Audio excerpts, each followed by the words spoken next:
So Jackie is the founder and chairman of the board of Corazon, a nationally recognized healthcare consulting firm in Pittsburgh. She grew the company from a vision to a multi-million-dollar enterprise that has impacted patients nationally by improving hospital specialty programs and the quality of the care that they provide to their communities. One nominator said, "She is a role model and a pioneer, and she represents the very best of advocacy, service, and professionalism, as well as an era of distinct commitment to improving lives in Pennsylvania and the nation." Jackie's leadership and passion for the company's mission has led to many awards, including Corazon's recognition as one of the best places to work in healthcare for 2017. Congratulations, Jackie. It is a privilege to present you with the Alumni Fellow Award.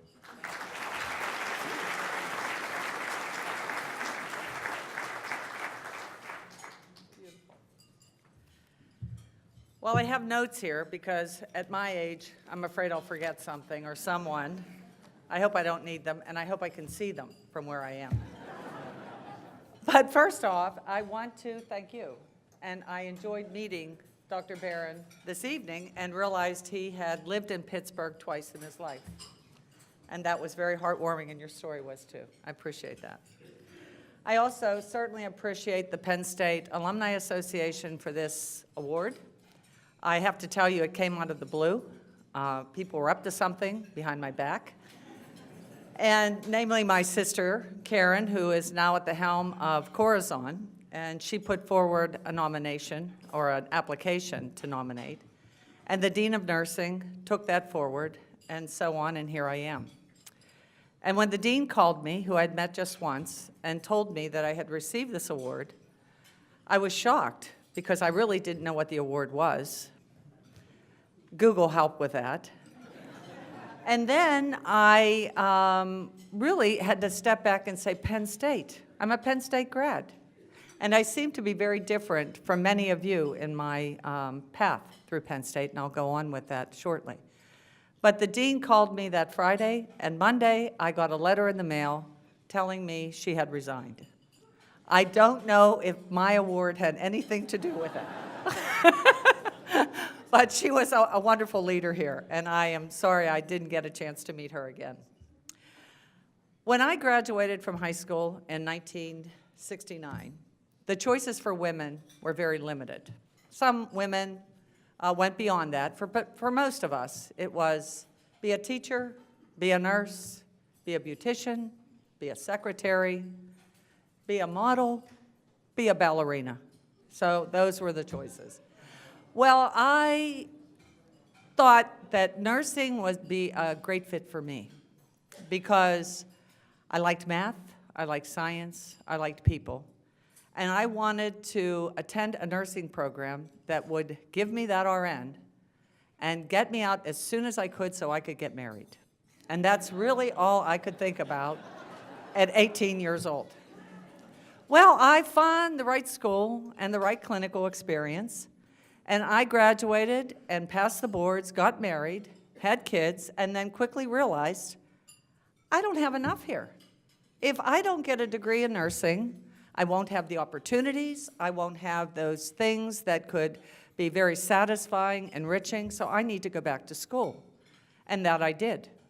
I started at Ball State, drove a path between Muncie and Richmond, Indiana, where we lived, at nights, and tried to start to make my way. My husband at that time was transferred back to Pittsburgh, so I took my paperwork, went over to the University of Pittsburgh, of all places, and asked them if I could pursue my degree there and start in my third year, as Ball State told me I could. And they said, oh, no. No, no, no. In any other school you can, but nursing and engineering. Wow. So that meant start from square one, 0 college credit, plod my way through, went to community college, tried to figure out a way to piece it together, and lo and behold, Penn State came to the rescue. Penn State brought their program, which was labeled an extended degree program, to my hospital where I was working as a staff nurse so that I could go to classes at the hospital while raising children, working part-time, trying to figure out a way to balance it all. They made it much more accessible for me. They knew that there were people like me out there that had a desire and ambition, had a lot of obstacles, and they made it possible. So from the hospital classroom, I went to every branch campus in Western Pennsylvania to try to piece that degree together. And they again made that possible. Professors answered the phone and said, yeah, I'll give you the syllabus. If you can read all the textbooks and get it all done, maybe you can pass this test.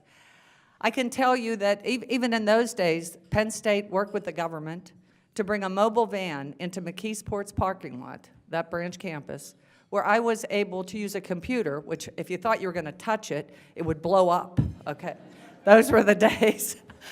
And I was able, again, to be able to show that I could indeed pass this test or prove that I had good clinical training.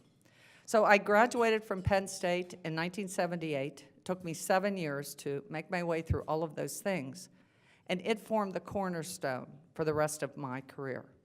I went on to get an MBA, but I never could have done that without having that foundation.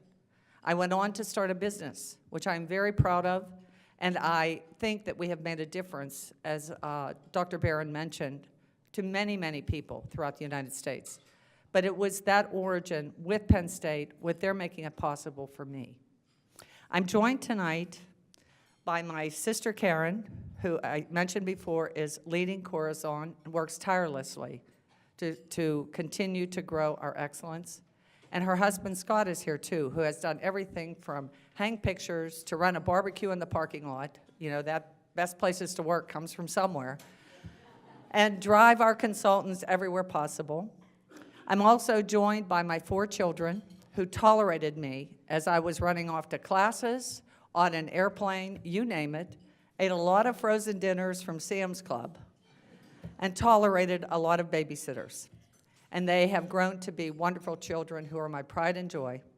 And I'm also joined by my husband, Rich, who brings me much, much happiness in this chapter of my life. So I have the tradition continues with Penn State. I have a granddaughter at Barron who is in her sophomore year. So we are Penn State, and I am Penn State, and I thank you.